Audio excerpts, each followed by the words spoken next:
మరి మొన్న జరిగినటువంటి సంఘటన భూపాలపల్లి వెంకటేశ్వర స్వామి ఆలయంలో జరిగినటువంటి సంఘటన మీ అందరికీ కూడా తెలుసు. మరి దీని మీద సత్యాలు అసత్యాలు ఇప్పుడు ప్రతిసారి చెప్తూనే ఉన్నాం, మీరు వింటూనే ఉన్నారు. దాదాపు 2.5 సంవత్సరాలుగా నడుస్తున్నటువంటి సంఘటన. మరి మొన్న జరిగినటువంటి సంఘటనకి మరి నా యొక్క బాధే అనుకోవచ్చు, లేకపోతే ఏమి అనాలనో మాటలతో చెప్పడానికి మరి తెలియట్లేదు. ఆ బాధని మరి మీ అందరికీ కూడా తెలియడానికి మిమ్మల్ని అందరినీ ఇక్కడికి పిలిపించడం జరిగింది. 2022లో భూపాలపల్లిలో ఒక మాజీ శాసనసభ్యులు ఆనాడు ఉన్నటువంటి ఎమ్మెల్యేగా గండ్ర వెంకటరమణారెడ్డి గారు భూపాలపల్లి జిల్లాగా ఏర్పడి దినదినాభివృద్ధిగా చెందుతున్నటువంటి భూపాలపల్లిలో ఒక వెంకటేశ్వర స్వామి ఆలయాన్ని నిర్మాణం చేయాలి అని ఆనాడు ఆయనకు వచ్చినటువంటి సంకల్పం. మేము మరి నిత్యం వెంకటేశ్వర స్వామి, తిరుమల తిరుపతి వెంకటేశ్వర స్వామిని, ఆ కలియుగ దైవాన్ని సంవత్సరానికి 2 సార్లు 3 సార్లు దర్శించుకునేటువంటి భక్తులుగా అక్కడ జరుగుతున్నటువంటి కార్యక్రమాలు, అక్కడ జరుగుతున్నటువంటి సేవలు, మరి అక్కడికి స్వామి దగ్గరికి వెళ్ళాలంటే ఎంతోమంది ఇవాళ ఇక ప్రపంచంలో ఉన్నటువంటి వాళ్ళు స్వామిని దర్శించుకోవడానికి ఎన్నో ఇబ్బందులు పడతారు. అది మేము అక్కడ ఎంతో మరి విఐపిగా వెళ్ళినా కూడా ఒక 2 నిమిషాలు కూడా చూడడానికి అవకాశం దొరకనటువంటి సందర్భాలు చాలాసార్లు మేము చూడడం జరిగింది. అవన్నీ కూడా దృష్టిలో పెట్టుకొని ఇక్కడ ఒక వెంకటేశ్వర స్వామి ఆలయాన్ని ఏర్పాటు చేస్తే ఇక్కడ ఉన్నటువంటి భక్తులకి అనుకూలంగా మరి దగ్గర నుంచి చూస్తారనే ఆలోచనతోని ఆనాడు భూపాలపల్లిలో మరి ఆలయాన్ని నిర్మాణం పడదామని నిర్ణయించుకున్న తర్వాత మరి భూపాలపల్లిలో ఉన్నటువంటి ప్రముఖులని, వ్యాపారవేత్తల్ని, ఇక్కడ ఉన్నటువంటి డాక్టర్స్ని, రాజకీయ నాయకుల్ని అందరినీ కూడా కూర్చోబెట్టి మరి క్యాంప్ ఆఫీస్ పక్కనే ఉన్నటువంటి స్థలంలో భూపాలపల్లి అనేది దినదినం ఇక్కడికి ఇటు సైడే పెరుగుతుంది, అక్కడ పెరగడం అనేది ఆగిపోయింది, ఇక్కడ కడితే బాగుంటుంది అనేది నాకు ఒక ఆలోచన ఉంది. మరి మీరందరూ కూడా ఏమంటారు అని అందరి ఆలోచన మేరకు ఆ రోజు మరి ఆ నిర్ణయం తీసుకోవడం జరిగింది.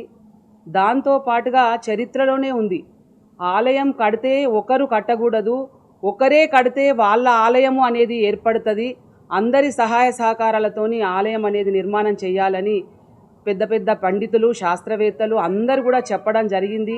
కాబట్టి ఆ రోజు అందరి సహాయ సహకారము అడగడం జరిగింది. దాంతోపాటు మా కుటుంబము, మరి ఇక్కడ ఉన్నటువంటి ప్రముఖులు అందరి సహాయ సహకారంతో ఆ రోజు మరి ఆలయం ప్రారంభించడం, శంకుస్థాపన చేసినాం. శంకుస్థాపన చేసిన తర్వాత కూడా అతి త్వరగా అక్కడికి వచ్చినటువంటి పండితులు, వేద పండితులు, అమ్మ ఆలయాలు కడతారు కానీ ఆలయాలను కట్టి గర్భగుడి కట్టి వదిలేస్తారు 3-4 సంవత్సరాలు, దాంట్లో అనేకమైనటువంటి శక్తులు ప్రవేశించి మనం కింద పెట్టినటువంటి యంత్రం యొక్క బలం అనేది, యంత్రం యొక్క శక్తి అనేది పోతుందమ్మా, ఎంత తొందరగా ప్రతిష్ఠ చేస్తే అంత శక్తి, అంత వైభవం ఉంటుందని చెప్పడం జరిగింది. మరి దానికి అనుగుణంగానే ఆ రోజు నేను ఒక వెంకటేశ్వర స్వామి భక్తురాలిగా నేను ఆ రోజు ఒక నిర్ణయం తీసుకున్నా, దీన్ని ఎంత తొందరగా సాధ్యమైతే అంత తొందరగా పూర్తి చెయ్యాలి అని చెప్పి నేను ఒక సంకల్పం తీసుకొని ఆ రోజు మరి ఉడికిన ఆహారం తీసుకోకుండా, ఉప్పు కారం తినకుండా మరి దాదాపుగా 2 సంవత్సరాలు, దగ్గర 23 నెలలు మరి ఆ అకుంఠిత దీక్షతోని ఆలయాన్ని నిర్మాణం జరిగింది. ప్రవేశం మరి ప్రతిష్టా కార్యక్రమం జరిగింది. ప్రతిష్టా కార్యక్రమం కూడా నా భూతో నా భవిష్యత్ అన్నట్టు ఇక్కడ ఉన్నటువంటి మరి మీరు మీడియా మిత్రులు కానివ్వండి, భూపాలపల్లి ప్రజలు కానివ్వండి, అందరూ కూడా చూడడం జరిగింది. అతి స్వల్ప కాలంలో 14 నెలలలోనే గుడి నిర్మాణాన్ని పూర్తి చేసి స్వామిని ప్రతిష్ఠ చేసినాం. ప్రతిష్ఠ చేసిన తర్వాత ఒక ఇల్లు కట్టుకుంటేనే మనం ఎన్నో మొక్కులు మొక్కుతాం. ఇవాళ మరి ఆ సూర్య చంద్రార్కం ఉన్నంతసేపు ఉండేటువంటి ఆలయం అందరికీ మంచి జరగాలి, అందులో మనం ఉండాలి అనే ఒక మంచి సత్సంకల్పంతో ఆ రోజు నేను స్వామి ఏ ఆటంకం లేకుండా ప్రతిష్ఠ జరిగితే ఇక్కడ నుంచి నేను పాదయాత్రగా వస్తానని చెప్పి ఆ రోజు నేను పాదయాత్ర మొక్కు కూడా నేను పూర్తి చేసుకున్నా.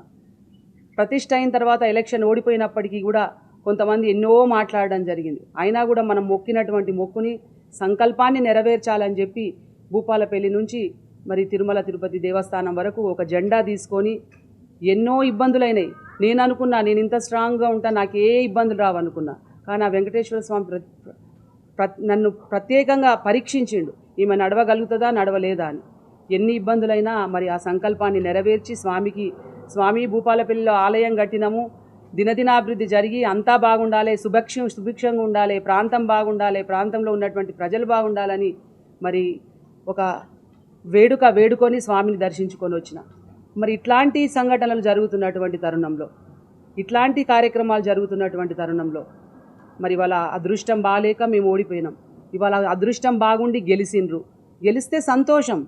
కానీ ఇవాళ ఇంత చక్కటి కార్యక్రమాలు జరుగుతున్నటువంటి ఆలయంలో వచ్చి రాగానే 15 రోజులలో ఇది చెరువు శిఖంలో కట్టినారు, దీని మీద డబ్బులు దండుకున్నారు, దీని మీద ఇంకేమో చేసినారు, దీన్ని గవర్నమెంట్ నిధులు వాడుకున్నారు అని చెప్పి ఆ రోజు ఉన్నటువంటి ఇప్పుడు గెలిచినటువంటి నాయకులు వెంటనే ఒక దాడి చేస్తూ ఆలయం మీదకి రావడం జరిగింది. ఆ రోజు మరి రమణారెడ్డి గారు మేము అందరం కూడా వ్యతిరేకించి మీరు దేంతోని వచ్చి ఇవాళ మీరు ఆక్రమించుకుంటారని మేము అడిగితే ఆ రోజు కోర్టుని వాళ్ళు ఎండోన్మెంట్ నుంచి ఒక నోటీస్ పంపడం జరిగింది. ఆ నోటీస్ని ఆధారం చేసుకొని మేము కూడా కోర్టులో వేయడం జరిగింది. కోర్టులో 2 రోజులలో తీర్పు జడ్జిమెంట్ వస్తుంది అనగా పట్టుబట్టి ఎవరు లేని సమయంలో 7:30 ప్రాంతంలో పొద్దున్నే వచ్చి హుండీలకు తాళమేయించి మరి అరాచకమైనటువంటి కార్యక్రమాలు ఆనాడు జరిగినాయి. ఆనాడు జరిగిన తర్వాత తీర్పును చూసిన తర్వాత సద్దుమణిగింది. తీర్పు ఏమని ఇచ్చింది? ఇది ఎవరో ఒకరు ఆలయం కట్టేటప్పుడు, ఒక ఇల్లు కట్టుకుంటే మన ఇల్లని కడతాం, ఆలయం కట్టేటప్పుడు ఎవరో ఒకరు ముందు పడాలి, కట్టాలి, దీనికి ఎవరో ఒకరు ఇనిషియేట్ తీసుకోవాలి. కాబట్టి వాళ్ళు తీసుకున్నారు కాబట్టి మరి వాళ్ళే ఇక్కడ ఉన్నటువంటి కార్యక్రమాలు చూసుకుంటారు. మరి ఇక్కడ జరిగేటువంటి ఆలయ నిర్మాణ పనులు పూర్తయ్యే వరకు వాళ్ళే చూసుకుంటారని కూడా జడ్జిమెంట్ రావడం జరిగింది. మరి వాళ్ళ ఏమైంది అసలు? ఎందుకు ఈ ఎండోన్మెంట్లను ప్రవేశపెట్టడం ఎందుకు? ఇదంతా ఏం జరుగుతుంది అసలు? ఇవాళ భూపాలపల్లిలో క్యాంప్ ఆఫీస్ అదే సర్వే నంబర్లో లేదా? ఆర్ఎన్బి ఆఫీస్ అదే సర్వే నంబర్లో లేదా? ఇవాళ కలెక్టర్ ఆఫీస్ లేదా? ఇవాళ ఒక గుడి కట్టడం తప్ప మీరే ఒకసారి ఆలోచన చేయమని ఇవాళ మిమ్మల్ని కూడా అడుగుతా ఉన్నా. ఇవాళ ఎవరైతే వచ్చి ఆలయంలో పూజలు జరగొద్దు, వీళ్ళను మరి జైళ్ళల్లో పెట్టాలి, పక్కన అర్చక స్వాముల కోసం కట్టినటువంటి క్వార్టర్స్ ఏదో ఆక్రమించుకున్నామని, ఇంకేదో చేసినామని దాని మీద కేసులు పెట్టి, మా మీద కేసులు పెట్టి, ఇది ఎంతవరకు సమంజసము? అసలు ఏం కార్యక్రమం జరుగుతూ ఉన్నది అని ఒకసారి మిమ్మల్ని అందరినీ ఆలోచించ చేయమని అడుగుతా ఉన్నా. ఆ రోజు కూడా ఇక్కడ ఉన్నటువంటి ప్రముఖులని, ఇక్కడ ఉన్నటువంటి భగవద్భక్తులని అందరినీ కూడుకొని ఒక పెద్ద కమిటీగా ఏర్పాటు చేసి మరి ఇదే అక్కడ ములుగుకు వెళ్ళి దీన్ని వెంకటేశ్వర స్వామి ఆలయం ట్రస్ట్ అని కూడా మరి ఏర్పాటు చేయడం జరిగింది. ఇవాళ కొంతమంది మాట్లాడుతూ ఉన్నారంట ఆయన భార్య మీద మరి ట్రస్ట్ ఏర్పాటు చేసిందని. ఇవాళ దయచేసి పేపర్లు వస్తున్నాయి, మీకు చూపిస్తా.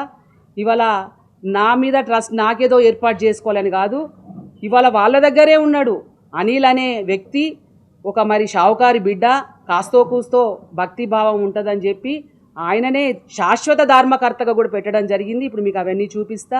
ఎవరెవరైతే మరి దాతలు ఎవరైతే డబ్బులు ఇచ్చిండ్రో వాళ్ళందరికీ కూడా మా దగ్గర అన్నీ కూడా ఉన్నాయి. ఏ ఒక్క రోజు కూడా దాతలు ఇచ్చినటువంటి డబ్బును మా చేయితోని ఎప్పుడు కూడా ముట్టుకోలేదు. ఏది ఉన్నా కూడా అదే ఆ శాశ్వత ధర్మకర్తగా పెట్టినటువంటి అనిల్కే ఉపజెప్పినాం. ఇవాళ కొంతమంది నోటికి వచ్చినట్టు ఇష్టానుసారంగా మాట్లాడి ఇవాళ మిగులు డబ్బులు వాళ్ళ దగ్గర ఉన్నాయని, దండుకున్నారని ఇవన్నీ మాట్లాడుతూ ఉన్నారు. చాలా బాధాకరం. మొన్నటికి మొన్న ఇవన్నీ చేస్తున్నప్పటికి కూడా మేము కోర్టు నుంచి ఆర్డర్ ఉండగా కమిటీ వేస్తారని మరి వీళ్ళు మూర్ఖంగా ఆలోచిస్తూ ఉన్నారు. ఒకవేళ కమిటీ వేస్తే కూడా కమిటీలో మమ్మల్ని సభ్యులుగా పెట్టాలని చెప్పి కూడా ఎండోన్మెంట్స్ వాళ్ళకి మేము అప్పీల్ చేసుకోవడం జరిగింది.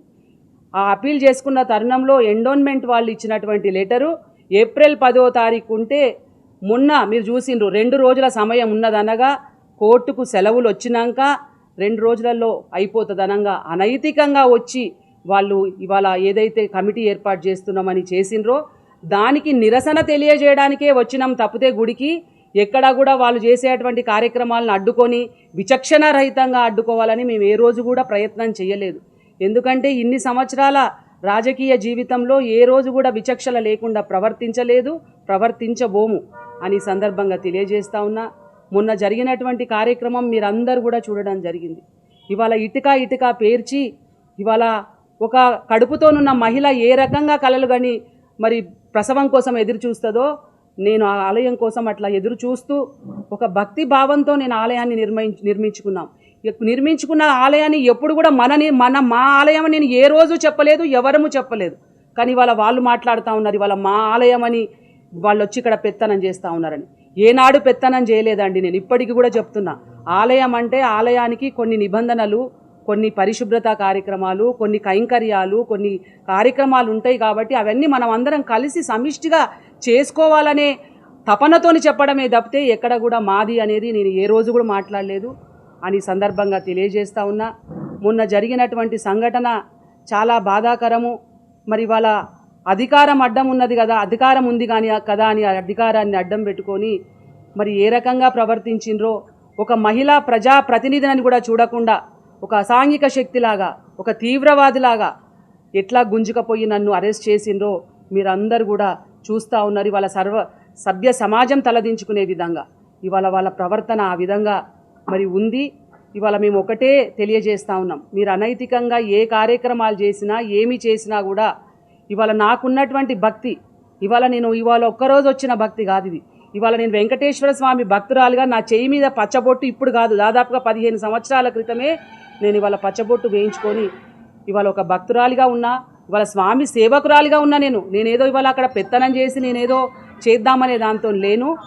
ఎప్పుడు కూడా ఈ ఆలయము అందరికీ ఒక క్షేత్రంలాగా ఉండి అందరికీ బాగా కావాలనే ఆలోచనే తప్పితే నాకు వేరే ఆలోచన లేదు అని సందర్భంగా మరి ఇక్కడ భూపాల్పల్లి ప్రజలకు, ప్రముఖులకి, మీడియా మిత్రులకి అందరికీ కూడా తెలియాలనే ఉద్దేశంతోనే చేస్తూ ఉన్నా. ఇవాళ మరి అనైతికంగా వేసుకున్నటువంటి ఇవాళ కమిటీ ఏదైతే ఉందో ఆ కమిటీ నన్ను ఎక్కడ ఆపాలని చూడలేరు. నన్ను ఆపాలని చూస్తే అది ఏం జరుగుతుందో ఆ భగవంతుడి నిర్ణయం, ఆ భగవంతుడే చూసిండు. భగవంతుడి సాక్షిగా భగవంతుడి ముందే మీరు చేసినటువంటి కార్యక్రమం మొన్న జరిగింది. ఇవాళ మేము గనక ఏమైనా తప్పు చేస్తుంటే ఆ భగవంతుడు వేసే శిక్షకు మేము మరి సిద్ధంగా ఉంటాము.